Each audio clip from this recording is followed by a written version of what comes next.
familia de hidalgos vivía estrechamente de las flacas rentas de algunas caserías.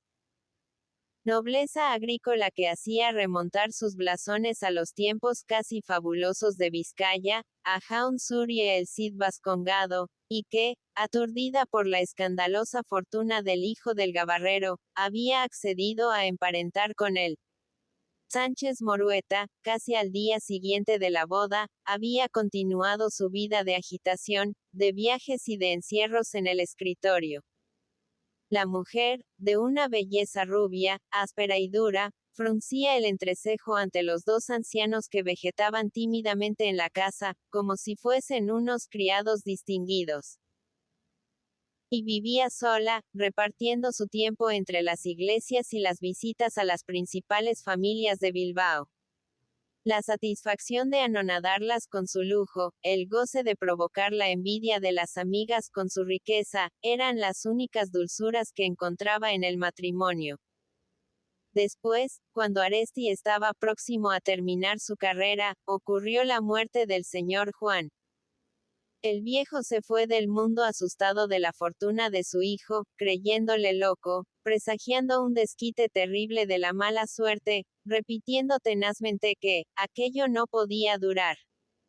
Al presentarse Luis en Bilbao vio a su primo en plena gloria, con su gravedad de hombre fuerte y silencioso, insensible a las desgracias como a los triunfos. Sus párpados ligeramente enrojecidos y la vehemencia con que le apretó sobre su pecho, fueron las únicas muestras de emoción por la muerte de su padre. Luis, dijo con brevedad, como si sus palabras fuesen oro, sigue tu carrera. Después irás al extranjero. Estudia. No vaciles ante los gastos. El viejo no ha muerto. Si antes era yo tu hermano, ahora soy tu padre. Y Aresti vivió 3 años en París, hizo la vida de estudiante en el barrio latino, fue interno en los hospitales, al lado de los más célebres cirujanos, y la fama de sus estudios llegó hasta Bilbao antes que él regresase. Cuando volvió, su carrera estaba hecha, entrando en su prestigio lo mismo el éxito de sus operaciones que la calidad de pariente de Sánchez Morueta. Su primo había realizado todos sus deseos. Una flota en el mar, altos hornos de fundición junto a la ría, casi todo el mineral de Vizcaya monopolizado por él, y el dinero acudiendo a sus manos, embriagándolo con la borrachera de la fortuna. La madre de Aresti había muerto mientras él estaba en París. Había languidecido, como su cuñado, en aquel ambiente de grandeza que la asustaba. El joven doctor no tenía otra familia que la de su primo y se instaló en su casa. Cristina, que había tenido una hija y por los cuidados de la maternidad salía poco de casa, acogió bien al doctor. La acompañaba tardes enteras hablándola de París, la famosa ciudad del pecado, contra la cual se exaltaban los predicadores y que ella solo había entrevisto en un rápido viaje de bodas. De toda la familia del marido, Aresti era el único que lograba despertar en ella cierta simpatía. Además, Sánchez Morueta siempre estaba ausente. Solo le veía por la noche, y aunque la escuchaba con los ojos puestos en ella, su pensamiento estaba lejos, muy lejos. El doctor la entretenía, se enteraba pacientemente de sus murmuraciones sobre las amigas, la daba consejos acerca de vestidos y joyas, recordando in mente sus tratos con ciertas amigas de París, encargaba para ella periódicos de modas, y halagaba su vanidad, afirmando que era la señora mejor vestida de Bilbao. Cristina solo torcía el gesto y parecía enfadarse con el doctor cuando a éste se le escapaba alguna afirmación impía, o cuando, sin darse cuenta de ello, se burlaba de la devoción de las señoras y de los predicadores que el entusiasmo de todas ellas ponía en boga. Eran resabios, según Cristina, de su permanencia en un país de vicios, donde se piensa poco en Dios. No podía estudiar y ser un sabio, como muchos padres jesuitas, sin separarse por eso de la religión. Debía sentar la cabeza, y para esto nada como casarse. Ella se encargaba de su matrimonio. Y con la tenacidad de una mujer hastiada de su bienestar y falta de ocupaciones, se dedicó a proponer a Luis todas las jóvenes casaderas que conocía, enumerando sus méritos entre las risas y protestas del doctor. Un día, le habló con gran decisión.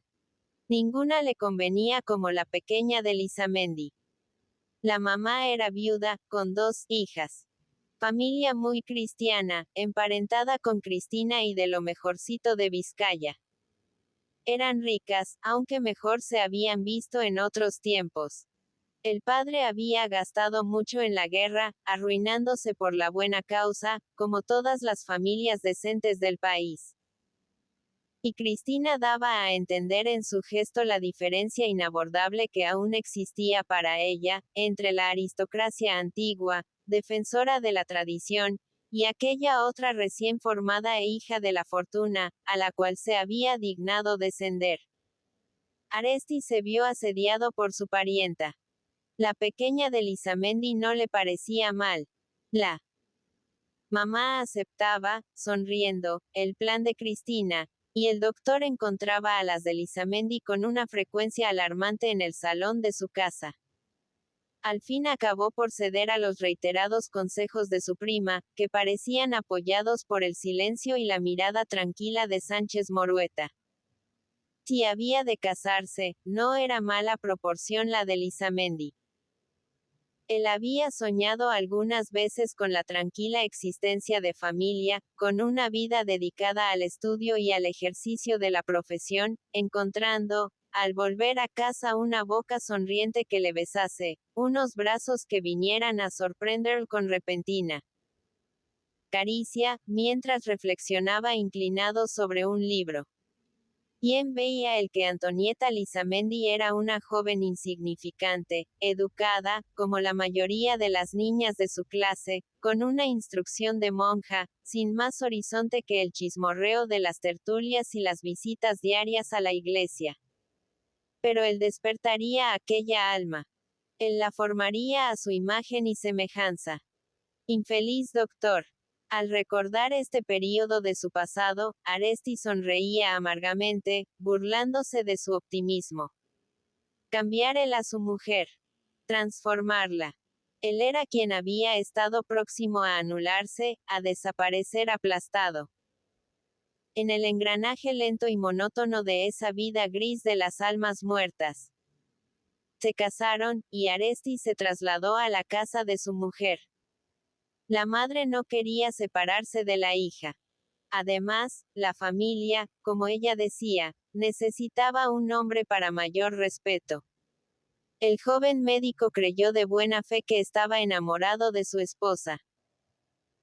Rompiendo la costumbre bilbaína, la acompañaba a todas partes, hacía esfuerzos por avivar el cariño conyugal, por fundirse moralmente con aquella muñeca que se le había entregado, y que una vez cumplidos los deberes conyugales, quería seguir su vida de visitas, novenas y comuniones como en tiempos de soltera. La madre y la otra hermana eran un perpetuo obstáculo, tras el cual se ocultaba la esposa. Lentamente se veía a Aresti empujado a un mundo nuevo que no era de su gusto. La fama de sus operaciones era cada vez mayor, y la familia disponía de él como de un objeto de lujo que la daba cierta distinción. Si en un convento había una monja enferma de gravedad, si un padre jesuita se quejaba del estado de su salud, las de Lisamendi enviaban a Luis, con indicaciones que eran órdenes, contentas de poder servir gratuitamente a los elegidos del Señor. El médico racionalista se veía convertido por su familia en un trotaconventos, curando a gentes que insultaban su ciencia después de aprovecharla y no perdían ocasión de darle las gracias echándole en cara su falta de religiosidad. ¿Dónde estaban sus ilusiones de dedicarse al estudio y ser un sabio? ¿Dónde aquella mujer enamorada y entusiasta que le había de ayudar con su dulzura en las ásperas investigaciones de la ciencia? Aresti, a los 2 años de casado, adquirió la convicción de que su esposa no le amaba. Es más, le sirvió de consuelo la certidumbre de que ella no podía amar a nadie. La iglesia, la confesión con el padre de moda, un buen vestido para dar envidia a las amigas y el visiteo entre mujeres, lejos del hombre que no era más que el macho destinado a los negocios y a traer dinero a casa. Estas eran todas las aspiraciones de su vida. Además, Aresti adivinaba en las palabras y en los ojos de su mujer extrañas influencias que venían de fuera. En su casa, a solas con Antonieta, presentía la existencia de invisibles fantasmas que le espiaban, que tomaban nota de sus acciones, que a cada arranque de pasión parecían interponerse entre su mujer y él. ¿Por qué estás siempre leyendo?, preguntaba a veces la joven. ¡Ay! Esos libros. ¿Con qué gusto los quemaría? Con frecuencia, echábale en cara su falta de religiosidad. Le oía con sonrisa de lástima, hablar de sus entusiasmos científicos, pensando en los fragmentos de sermón que había escuchado contra aquella ciencia malvada y perturbadora. Las otras 2 mujeres de la familia no le herían menos en sus ilusiones. Estaba solo. Más solo que cuando vivía en París, en su cuartucho de estudiante. La diferencia de origen, se acentuaba entre él y su nueva familia. Era en su casa como los esclavos de Roma, famosos y apreciados por su habilidad en las ciencias o las artes, pero que en presencia de los señores recobraban su humilde condición, y seguían siendo esclavos. Al intentar una débil protesta, se aterraba apreciando la separación moral que existía entre él y su mujer. Nosotras somos así, decía con altivez. Cada uno es como sea educado. Bastante se sufre viviendo con gentes que son de otra clase. La madre y la hermana iban más lejos. Nosotras somos las de Lizamendi. Le decían con arrogancia. ¿Y quién eres tú? Un chico de Olaveaga, criado en las gabarras de la ría. Y con un gesto de soberbia, parecían abrir entre ellas y el médico un abismo que nunca había de llenarse, que le condenaba a eterna separación de lo que él consideraba su familia. ¿Cuántas veces, creyendo acariciar a una mujer, besaba a una estatua fría que se entregaba a él con rigidez de autómata? Las preocupaciones religiosas llegaban hasta su dormitorio. Déjame, Luis, decía su esposa, mañana tengo comunión en las Hijas de María, y necesito hacer examen de conciencia. Otras veces era Cuaresma y el ayuno se extendía hasta la vida conyugal. Aresti se decía amargamente que su mujer no era suya, que disponía de ella menos que a medias, compartiéndola en una especie de adulterio moral con directores de conciencia que apenas conocía. A veces, Antonieta, en sus momentos de cólera, tenía franquezas que asustaban al doctor. Soy tu mujer y he de serte fiel, como manda la Santa Madre Iglesia. Pero te quiero poco, lo confieso. Ay, Luis. Como te amaría si echases a rodar todos esos libros y fueses a la iglesia como van las personas decentes. Con gran frecuencia notaba en su despacho la desaparición de revistas y libros, que tal vez estarían en manos de cualquier confesor curioso que desde lejos espiaba sus acciones. Lo que le hacía perder la calma era la insolencia con que la suegra y la cuñada le increpaban apenas osaba resistirse, apoyadas por el silencio hostil de su mujer. ¿Pero quién eres tú?, le dijeron un día. Un pobretón que, aunque ganas algo, casi estás mantenido por nosotras. Cuando matabas el hambre en casa del gabarrero nosotras éramos más ricas que hoy. No sirves para otra cosa que para tragarte libros impíos y repetir sandeces de filósofos contra Dios y la religión. Si al menos supieras ganar dinero como tu primo Sánchez Morueta. Aresti no quiso sufrir más. ¿Qué hacía entre aquella gente? Por más tiempo que transcurriera, por más que se mantuviese en Resignada, su misión nunca llegaría a fundirse con su nueva familia. Entonces fue cuando pidió a su primo que le enviara de médico a las minas, y, empaquetando los libros que constituían su única fortuna, salió de aquella casa lo mismo que había entrado. Ay, lo mismo no. Había sacrificado su porvenir. Había sufrido 2 años de amargas humillaciones. Ya no podía dignamente unir su destino al de otra mujer dentro de una sociedad gobernada por las leyes más que por los efectos. Además, dejaba a sus espaldas a las 3 señoras de Lisamendi, que, para justificar la fuga del doctor, hablaban a todos de la grosería de su carácter y de su perversidad moral, fruto de las doctrinas impías. Después de esta fuga, la esposa de Sánchez Morueta, casi rompió toda relación con el doctor. Hablaba indignada de él a su marido. Dejar así a la pobre Antonieta, que era un ángel, un modelo de virtud y devoción como todas las mujeres de la familia. Fue preciso que Sánchez Morueta, con su grave autoridad que no admitía réplicas, manifestase su propósito de seguir recibiendo a Aresti en su casa, para que la esposa se contuviera ante el doctor. Pero terminó entre los dos la antigua amistad. Aresti, aislado en las minas, evitaba el bajar a Bilbao. Sabiendo que su mujer visitaba con frecuencia la casa de su primo. Cuando Sánchez Morueta abandonó la villa para habitar su hotel de las Arenas, Aresti fue a verle con más frecuencia. Le interesaba su sobrina Pepita, que acababa de salir del colegio y casi era una mujer. Pero en estas entrevistas tropezaba siempre con la frialdad, cortés en apariencia, pero implacablemente hostil de la señora, que así como avanzaba en edad, adquiría fama en Bilbao por sus entusiasmos religiosos. La maternidad y los años, la hacían retirarse de la ostentación elegante, abdicar de la supremacía que ejercía en las tertulias, con sus trajes y sus joyas. Ahora la llamaban irónicamente, la gran cristiana, y era la primera en todas las juntas de las asociaciones religiosas y pías fundaciones, sembrando a manos llenas, en cofradías y conventos, el dinero de Sánchez Morueta. Aresti, al llegar a este punto de sus recuerdos, fijaba la mirada en su primo, sentado junto a él en el carruaje.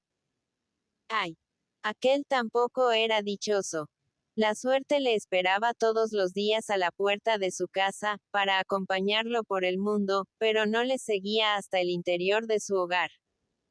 No se veía obligado a romper como él con la familia, porque el dinero le daba una superioridad irresistible, poniéndolo a cubierto de humillaciones.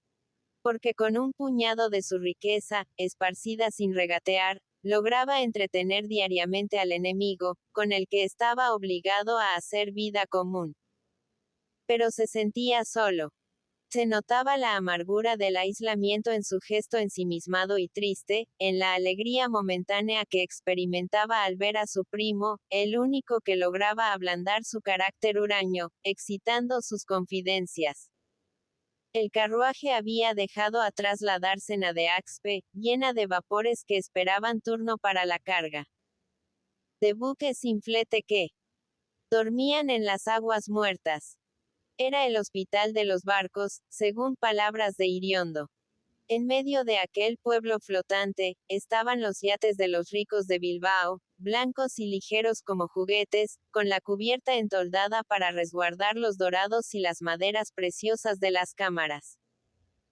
El millonario lanzó al pasar una mirada melancólica sobre su yate enorme y gallardo, una mirada en la que vio Aresti la nostalgia de la vida del mar, de los amplios horizontes, de la existencia libre, sin las miserias y preocupaciones terrestres. Se aproximaban a las arenas. El puente de Vizcaya cortaba el horizonte con su red de cables movibles. En la ribera de enfrente, los altos hornos de Sánchez Morueta elevaban sus torreones de fundición, sus numerosas chimeneas coronadas por las nubes de humo multicolor. Bajo los extensos cobertizos notábase el hormigueo de varios miles de obreros.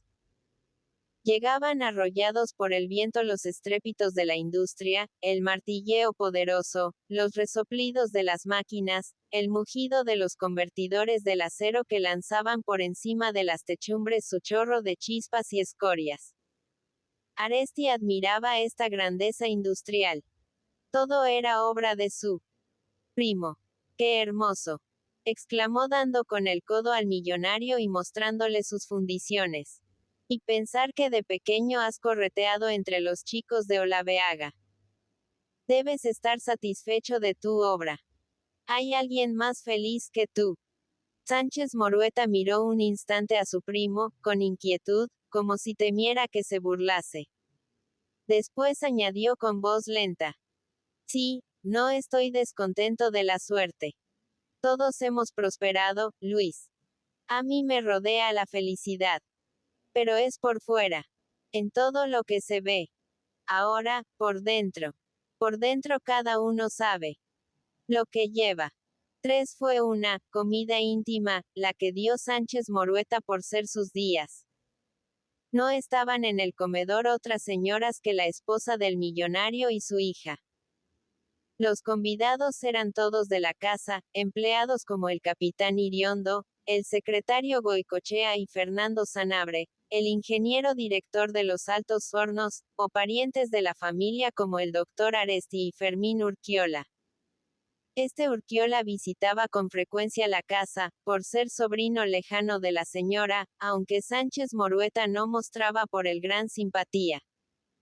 Era un antiguo discípulo de Deusto, que, después de abandonar la universidad, seguía a las órdenes de los padres de la compañía lo mismo que cuando estudiaba en sus aulas. La juventud de Bilbao, que se llamaba a sí misma distinguida, admirábale por su fuerza muscular y el entusiasmo con que sustentaba las sanas ideas de los buenos padres. Era el organizador y el hombre de acción de todas las asociaciones piadosas. Su ideal consistía en tener a los liberalitos en un puño y no dejar que las gentes de la Maquetania se apoderasen del país. Pasaba en Bilbao por ser uno de los jóvenes más elegantes, pero cuando llegaban luchas electorales, se le veía con la boina sobre los ojos, empuñando un enorme garrote, al frente de los aldeanos de los pueblecillos inmediatos. La rizosa y poblada barba, la nariz aguileña y pesada y sus ojos negros de bohemio, dábanle gran prestigio entre las gentes del campo, porque las hacía recordar la cara adorada de su ídolo. Se le parece al señor, murmuraban. Tiene toda la cara de don Carlos.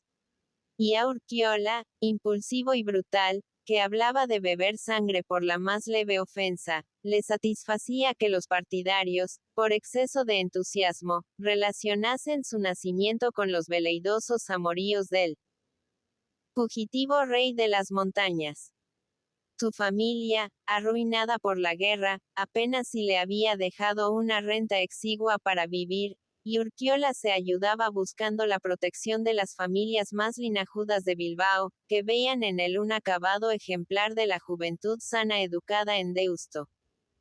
Alborotaba en las luchas políticas, llevando a ellas la misma violencia de su partido cuando se batía en los montes.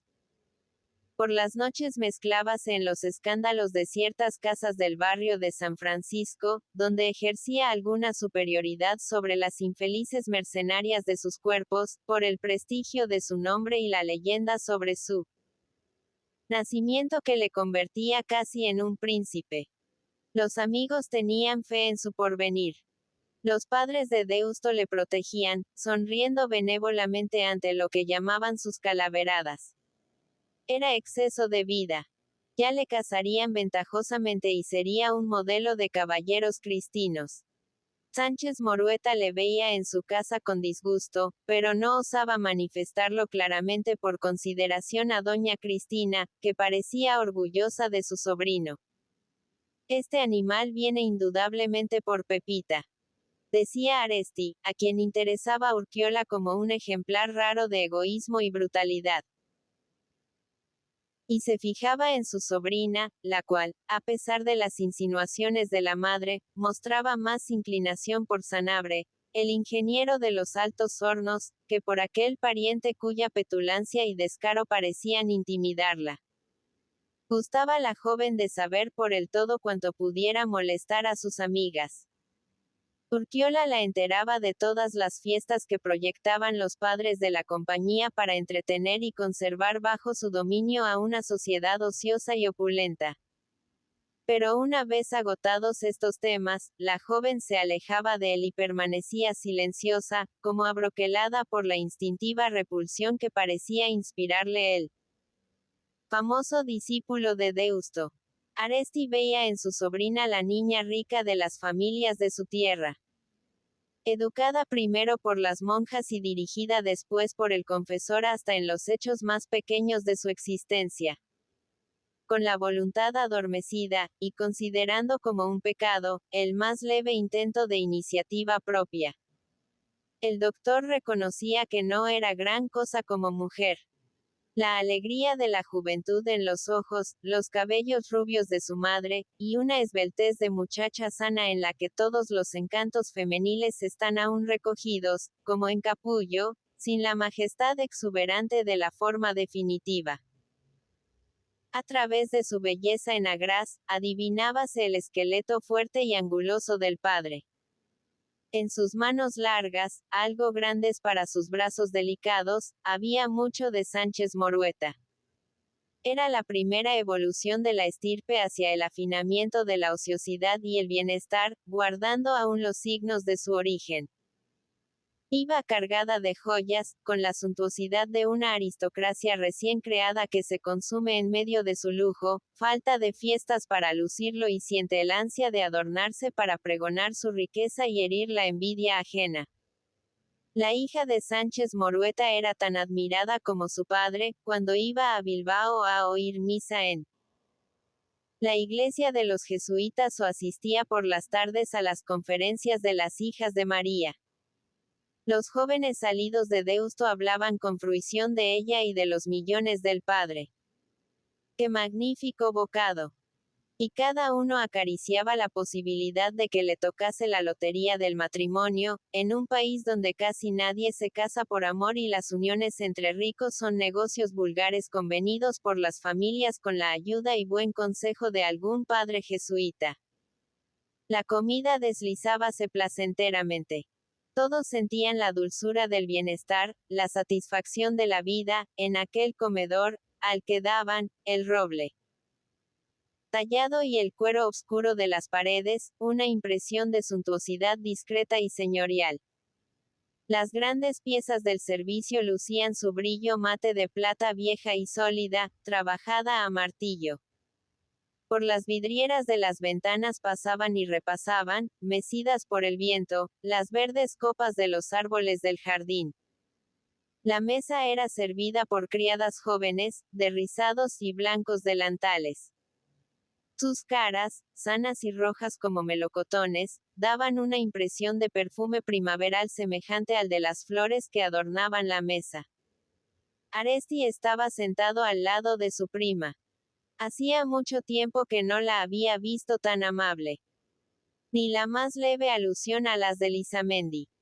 Ni una frase amarga para su impiedad. Sin duda, le agradecía la visita que por la mañana había hecho a Begoña. El doctor, examinándola, encontraba en ella algo de monacal, a pesar de que en honor al día se había cubierto de joyas. Su traje era negro y elegante, pero había en él cierto abandono que no pasaba inadvertido para el doctor, el cual recordaba sus pretensiones elegantes de otros tiempos. Notaba en ella los estragos de la edad, la gordura que borraba bajo el almohadillado de la grasa su antigua belleza de rubia altiva y dura. Esta se entrega, pensaba Aresti. Huele a incienso como las otras. El médico atraía las miradas y las preguntas de todos los convidados. Era un original que despertaba interés, viviendo como un solitario en la montaña, en medio de la gente de las minas, de la que se hablaba con cierto miedo en aquel interior elegante y rico. Miraban todos a Aresti como si fuese un viajero de vuelta de una exploración por países salvajes y misteriosos, donde la vida era ruda y peligrosa. Las minas se presentaban ante muchos de ellos como un país lejano, que servía para enriquecer a los potentados de la villa, pero al cual solo se asomaban alguna vez, regresando apresuradamente. Al recordar las canteras de trabajo rudo y aquellas chabolas, donde dormían amontonados los hombres, digiriendo con tragos de agua roja las cucharadas de alubias con tocino, sentían la voluptuosidad del egoísmo. El comedor les parecía más hermoso, y sonreían al desfile de manjares, a las angulas del país, enrolladas como lombrices en la tartera de plata, a los platos extranjeros que nunca faltaban en la cocina de Sánchez Morueta y a la fila de copas de diversas formas y colores que cada uno tenía delante, y en las cuales iban cayendo los vinos más diversos. Desde el Tokay y el Sablis del principio de la comida, hasta el Cordon Rouge y el Pommery, que servirían al final. Urquiola hablaba al doctor con el mismo aplomo que si estuviera en el café o en la Sociedad de San Luis Gonzaga, rodeado de aquella juventud piadosa y elegante que le tenía por capitán. Él no era enemigo del pueblo. La Iglesia estaba siempre con los de abajo y el Santo Padre escribía encíclica sobre encíclica en favor de los obreros. Pero el pueblo era para él, la gente de los campos, los aldeanos respetuosos con el cura y el Señor, guardadores de las santas tradiciones. Que le diesen a él las buenas gentes de las ante iglesias vascas, religiosas y de sanas costumbres, sin más diversión que bailar el aurrescu los domingos y la espata danza en las fiestas del patrón, ni otros vicios que empinar un poco el codo en las romerías. Aquella gente vivía feliz en su estado, sin soñar en repartos ni en revoluciones. Antes bien, dispuesta a dar su sangre por Dios y las sanas costumbres. Que no le hablasen a él del populacho de las minas. Corrompido y sin fe. Hombres de todas las provincias, maquetos llegados en invasión, trayendo con ellos lo peor de España, contaminando con sus vicios la pureza del país. Siempre descontentos y amenazando con huelgas, deseando el exterminio de los ricos y comparando su miseria con el bienestar de los demás, como si hasta en el cielo no existiesen categorías y clases. Y ante la mirada acariciadora de su tía, que admiraba sus ardorosas palabras, continuó el fuerte discípulo de Deusto. Los míos no saben leer.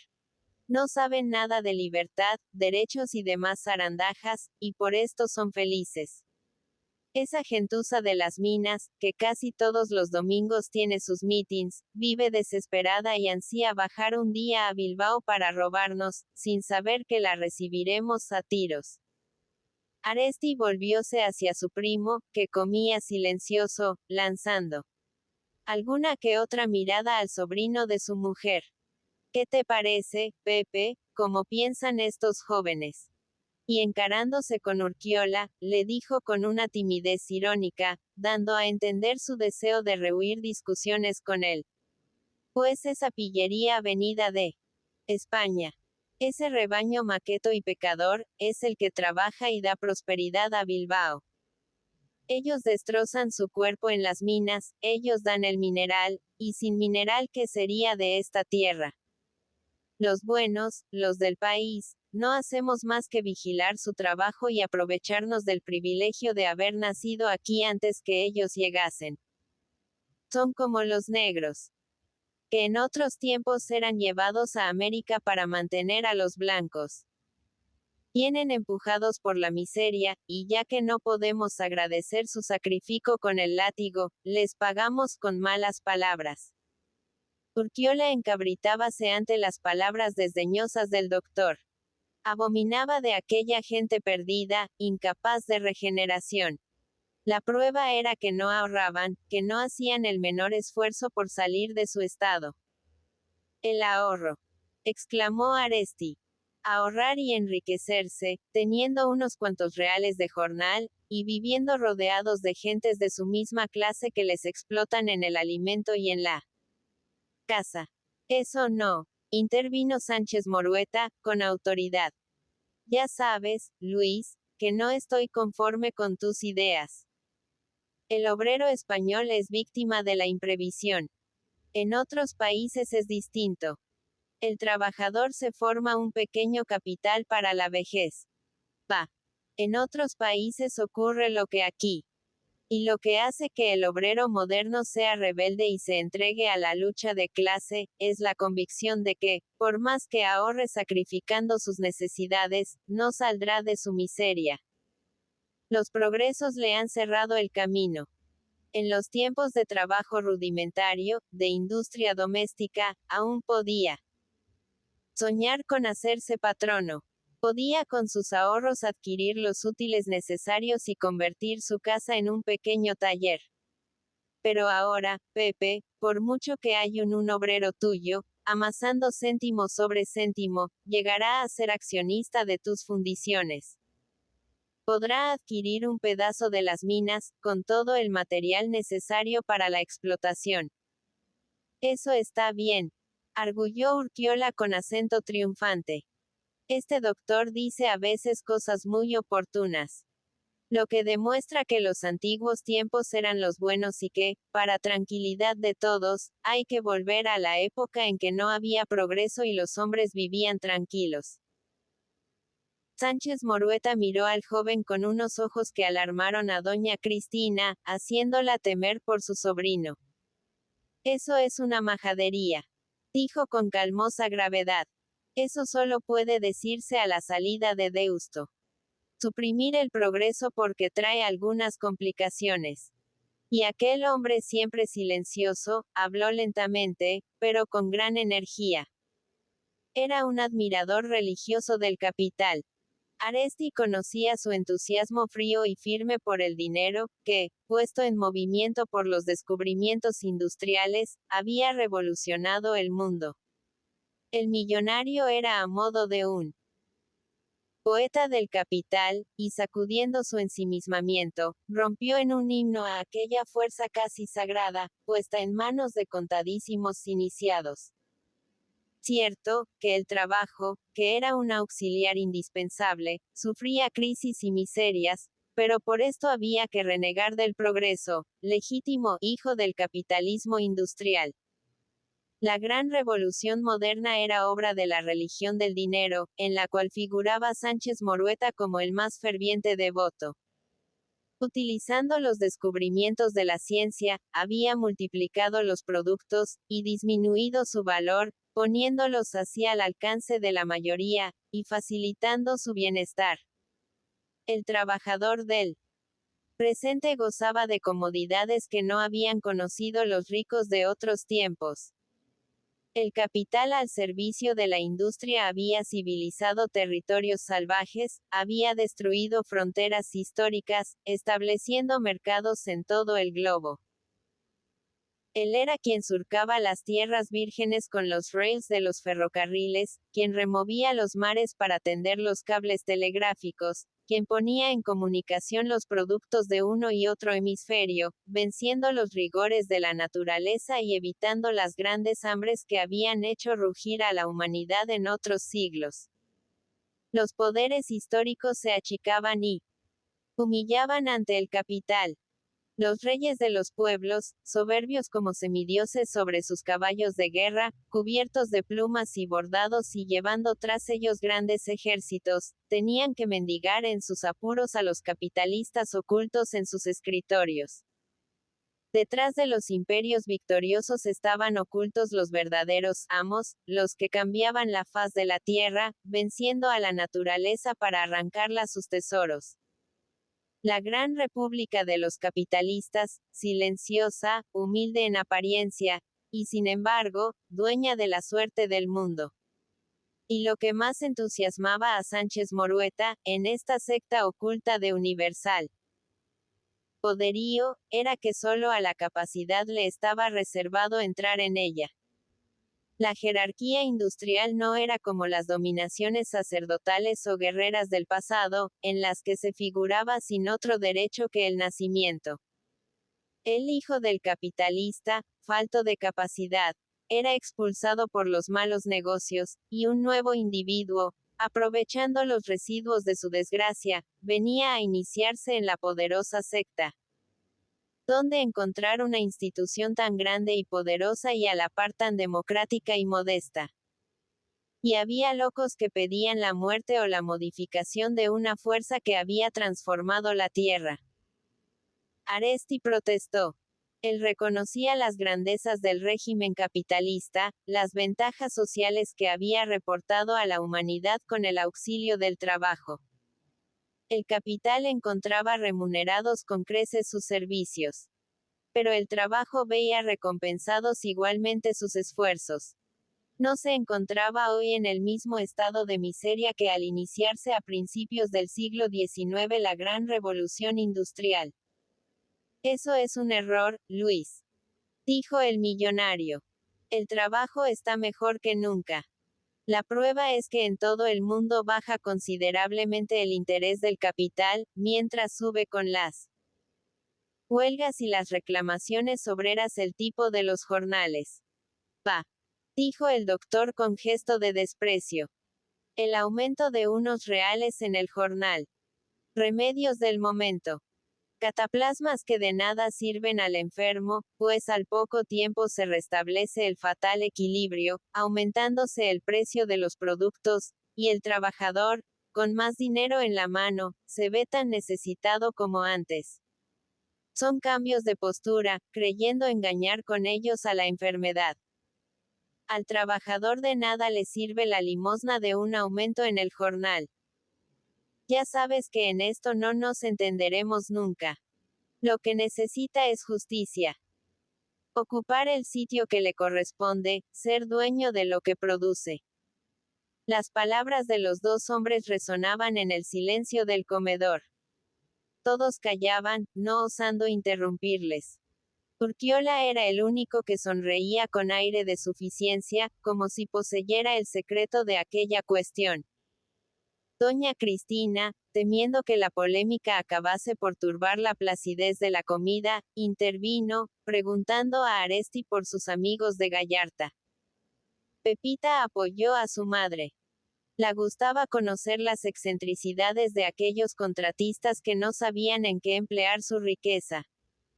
Reía con alegría de niña educada. Aristocráticamente, al enterarse de las vulgares diversiones de aquellos ricos de la víspera, que no hacían más que seguir las huellas de su padre. Todos escuchaban al doctor, el cual, con suave ironía, describió los banquetes pantagruélicos de las minas, con sus lluvias de cordón rouge. Dentro de sus nuevos y elegantes chalets no eran menos originales aquellos ricos, que aún guardaban la boina y los zapatones del obrero. Bajaban a la villa con sus esposas, ganosos de hacer alardes de riqueza para deslumbrar al vecino, y compraban lo más extravagante y chillón, todo lo que en almacenes y tiendas no sabían a quién colocar. Muebles complicados y bizarros que se cubrían de polvo de mineral, sin que sus dueños osasen acercarse a ellos, por miedo a deslucirlos. Cada vez que el doctor, después de una visita, quería lavarse las manos, quedaba asombrado ante las toallas con más colores que el iris, y las pastillas de jabón en forma de tigre o de lagarto que parecían fabricadas para reyezuelos del África. Todos se extasiaban ante el asombro del médico, aceptándolo como una admiración muda. Algunos, como recuerdo de su pasado, guardaban bajo la cama un pellejo de vino, cual si fuese un tesoro. Realizaban la ilusión acariciada. Tantas veces en su época de pobreza. Pruébelo, doctor. Es de lo más selecto de La Rioja. A tantos duros la arroba. Otros se cubrían de brillantes las manos y el pecho, pero cuidaban de ellos con meticulosidad supersticiosa, como si fuesen animalillos delicados y frágiles que al menor roce se podían desvanecer. No osaban rascarse porque, según ellos, el pelo rayaba y deslucía las joyas. Y en su vida monótona, de continuas ganancias y placeres vulgares, sin otras diversiones que la caza, la mesa y las apuestas, encontraban un nuevo toma para sus alardes de riqueza en la educación de los hijos.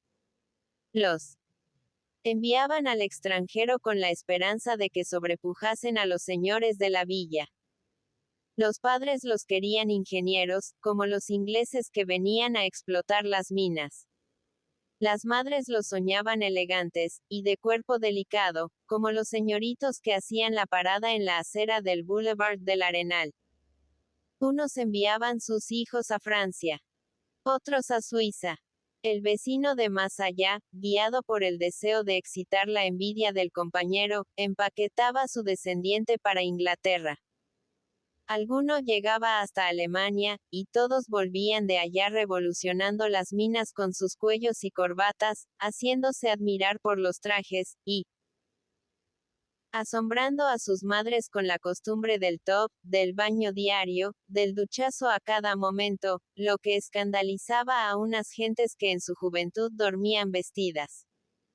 Pero los instintos hereditarios reaccionaban en todos aquellos retoños de la montaña.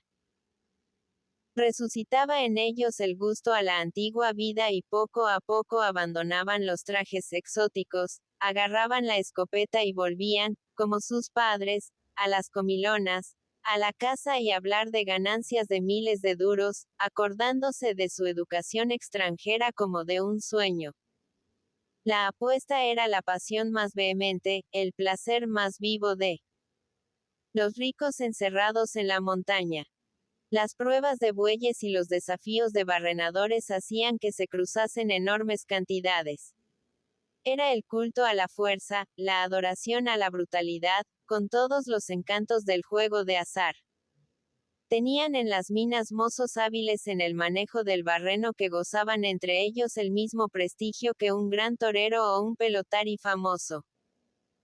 En Gallarta había un jayán, vencedor en todas las apuestas, que los contratistas llevaban a sus cenas, cuidándolo como si fuese una mujer amada, tentándole los músculos para apreciar si su vigor decrecía, engordándolo a todas horas con champagne y fiambres, con igual mimo y cuidado que si fuese un gallo de pelea. Lanzaban retos a las gentes de otros pueblos de Vizcaya y aun de Guipúzcoa, llevando en triunfo a su barrenador favorito, para que luchase con los más fuertes de otras comarcas. Ofreciendo los billetes a puñados, seguían durante horas enteras el jadear de su ídolo, atacando con el hierro la piedra, hasta que al quedar triunfante, lanzaban sus boinas al aire, gritando victoria más por el orgullo de la clase que por las ganancias de la apuesta. Todo les servía para arriesgar el dinero que la fortuna les arrojaba a manos llenas. Se valían. Para sus porfías lo mismo de la voracidad de los perros de caza, que del vigor de los hombres. Algunas semanas antes habíanse cruzado muchos miles de duros en una apuesta que aún hacía reír al doctor. Tratábase de saber quién sería capaz de tragarse más sopas de leche, si los galgos enjutos e insaciables de uno de los contratistas o los barrenadores de otro, muchachotes fornidos de Castilla, de estómagos sin fondo, que nunca creían llegado el momento de levantarse de la mesa. Toda la gente desocupada del distrito acudió a presenciar el espectáculo. Se depositaban a puñados los billetes de banco, como si fuesen retazos de papel. Sin ningún valor. Unos por los perros, otros por los hombres, mientras arriba, en las canteras, estallaban los barrenos y el rebaño miserable de los peones se encorvaba, con el pico en alto, ante las rojas trincheras. Las sopas de leche se servían en cubos. Continuó Aresti. Los galgos, en un momento, ¡zas, zas! Se las tragaban sin pestañear. Lo mismo que si le echasen cartas a un buzón. Los jayanes comían lentamente, sin mostrar prisa. Así estuvieron varias horas. ¿Y quién ganó? Preguntaron varios al mismo tiempo, interesados por la estúpida apuesta. ¿Quién había de ganar? Los hombres. El que apostaba por ellos, me dijo después con su filosofía de palurdo. Estaba seguro de mis muchachos. El animal, cuando ve satisfecho su apetito, ya no quiere más, y el hombre, como tiene amor propio, puede seguir comiendo hasta que reviente. Y no se equivocaba. 2 de ellos me dieron mucho que hacer, y a los pocos días, el cura de Gallarta montado en su burra blanca, los acompañó cantando hasta el cementerio. A pesar de este final triste, los convidados de Sánchez Morueta reían, encontrando muy interesantes las diversiones de los opulentos patanes. Era bien entrada la tarde cuando terminó la comida. El capitán Iriondo, después de brindar por su principal y amigo, se despidió, alegando que tenía a la carga un buque de la casa. El secretario Goicochea se fue con él para dar el último vistazo al escritorio. Las señoras pasaron a una habitación inmediata con Urquiola y el ingeniero Sanabria. Esperaban a algunas amigas de Bilbao y mientras tanto, harían música. Los 2 jóvenes rogaron a Pepita que cantase alguna canción vascongada de las antiguas, tan melancólicas y dulces, distintas completamente del ritmo americano de los modernos zorzicos. Comenzaron a llegar hasta el comedor las escalas y arpegios del piano. Sánchez Morueta, con las mejillas enrojecidas por la digestión, mordiendo un magnífico cigarro, habló a Aresti de bajar al jardín. La tarde se había serenado y quería gozar de los últimos rayos de sol en las avenidas que rodeaban su hotel. Los 2 primos pasearon por el jardín.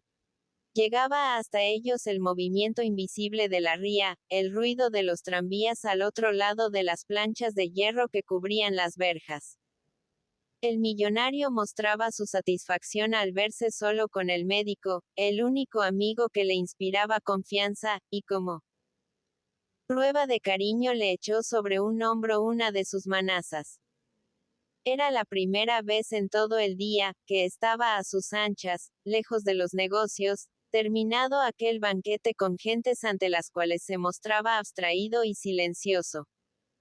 El cariño a su Luis, a quien veía de tarde en tarde, y la placidez de una buena digestión, inclinábanle a las confidencias. Y miraba a Aresti con ojos bondadosos e interrogantes, como si solo esperase una indicación suya para romper a hablar. Vamos, desembucha, dijo el médico alegremente. Ya sé que soy tu confesor y que si callas ante los otros, es porque haces provisión de palabras para mí. ¿Qué te pasa? Aquí tienes el médico de tu alma, como diría uno de esos curas, amigos de tu mujer. Sánchez Morueta hizo un gesto de indiferencia. Nada le ocurría de extraordinario. Se fastidiaba en su aislamiento. Solo tenía un momento alegre cuando se encontraba con él. ¿Cuántas veces sentía el impulso de coger el tren e ir a buscarle en las minas? Pero tenía tantas ocupaciones. Sentía tanto miedo a presentarse en aquel feudo de la montaña, donde todos le pedían algo. Solo en Bilbao, condenado a la servidumbre de la riqueza, a vigilar y ordenar la llegada de aquel chorro de dinero que se metía por sus puertas sin desviar su curso, se aburría, falto de deseos y aspiraciones, con el bostezo del que nada espera, que es el más triste de los fastidios. Había amado y había sufrido como todos los que batallan por un ideal. Sabía lo que era forcejear a zarpazos con la suerte, para hacerla suya y fecundarla con ardorosa violación. Había llegado como los políticos célebres o los grandes artistas, que empiezan su carrera desde abajo, conociendo la miseria y bordeando continuamente el peligro. Pero estos, aunque se considerasen llegados, siempre esperaban algo nuevo, siempre tenían la ilusión puesta en el mañana. Pensaban con inquietud en la combinación política del día siguiente, en la obra artística, que les bullía en la imaginación, temblando, con el vago temor de la torpeza, al ir a dar la forma. Pero él, todo lo tenía hecho. Las ambiciones de su vida se habían realizado, cristalizándose para siempre. Había querido ser dueño de las minas, y suyas eran en su mayor parte, dándole un rendimiento fabuloso, con la regularidad de una fuente tranquila y perenne. ¿Para qué quería más? Establecían nuevas fabricaciones, y, al poco tiempo marchaban por sí solas con una exactitud desesperante. Construía barcos, y no naufragaba uno, para alterar con una catástrofe la monotonía de su existencia. La desgracia era impotente para él. Estaba abroquelado y aunque ella corriese a estrecharle entre sus brazos, la caricia mortal sería un roce insignificante. Si sus barcos se perdían, estaban asegurados. Si las huelgas cerraban momentáneamente sus fábricas, no por esto sufriría su capital grandes mermas. Si se agotaban las minas de Bilbao, él tenía otras y otras en distintos puntos de España, que aguardaban la explotación. Era el prisionero de su buena suerte. Se movía entre rejas de oro, en un aislamiento de ave bien cebada, que ve el espacio libre por donde revolotean libres los pájaros hambrientos sin poder ir con ellos. Amaba el mar, y tenía casi a la puerta de su casa un palacio flotante, el yate, cuya fotografía publicaban los periódicos ilustrados para envidia de los infelices. Pero apenas emprendía un viaje, tenía que volver llamado por sus negocios. Además, él era un hombre de familia. Se aburría en la soledad del océano o en los puertos ruidosos, haciendo vida de célibe, fumando y leyendo. Su mujer odiaba los viajes. Su hija no conocía mundo mejor que el de sus amigas de Bilbao, y tras cortas estancias en Londres, volvía presurosa a su país, donde era la primera, guardando una instintiva aversión a las grandes ciudades de gente huraña y atareada, entre la cual, ella y su padre pasaban inadvertidos. El millonario era el esclavo de su propia obra.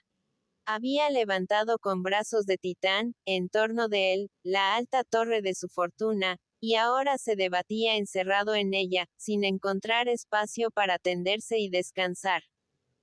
No esperaba nada. Aunque descuidase sus negocios, el dinero seguiría viniendo a él, como si fuese incapaz de aprender otro camino. Si la fortuna quería volverle la espalda, sería ya tarde para hacerle sufrir la amargura de su infidelidad. Era tan rico, había llegado tan alto, que estaba a cubierto de toda inquietud. Por un instante había creído encontrar remedio a su aburrimiento, entregándose a la borrachera de la construcción. Sacando de la nada la nueva Bilbao. Levantando barriadas de palacios sobre los campos yermos, con la misma facilidad que en los cuentos de hadas. Pero aquello también había pasado. Encontraba pueril levantar colmenas y más colmenas para gentes que no conocía. Fabricar avisperos en que se cobijarían otros tan tristes como él, pero animados siquiera por el amargo placer de envidiarle. Me aburro, Luis, decía él. Millonario. Siento una tristeza sin esperanza, sin ilusiones. La tristeza de la buena fortuna, más terrible que todas, pues pocos hombres la conocen. Y mirando en torno de él, abarcaba en sus ojos el magnífico edificio y las avenidas del jardín, con sus altas arboledas, sus arriates en los que comenzaban a asomar las primeras flores, y allá en el fondo, el invernadero, cuyos cristales, bañados por el sol poniente, relucían como placas de oro. Aresti pensaba en la gente mísera y doliente de las minas. Ay, si aquellos hombres que engañaban su estómago con agua sucia, no teniendo bastantes alubias para llenarlo, escuchasen al poderoso Sánchez Morueta lamentarse en medio de la opulencia de su vida. Entonces, dijo el doctor, eres infeliz porque nada te falta, porque posees todo lo que los hombres creen que les puede hacer dichosos. El millonario movió melancólicamente la cabeza. Sí, Poseía todo lo que da la felicidad aparentemente. Por esto a nadie comunicaba su tristeza, para que no le creyesen loco. Únicamente a su primo, que conocía por sus estudios las rarezas de la vida, se atrevía a hablarle. Interiormente le faltaba todo. Deseaba descansar después de aquella marcha ruidosa por la vida, en la cual había hecho, en pocos años, el mismo camino que otras familias de potentados solo recorren después de varias generaciones. Había conquistado la riqueza, pero era semejante a uno de aquellos forasteros infelices que, al volver a su país, satisfecho de sus ahorros en las minas, se encontrase con la casa destruida y la familia ausente. Aresti le escuchaba moviendo la cabeza, como si lo que su primo le relataba lo hubiese adivinado desde mucho tiempo antes. Pero al oír su lamento contra la soledad moral en que vivía, le señaló con expresión de protesta una ventana abierta del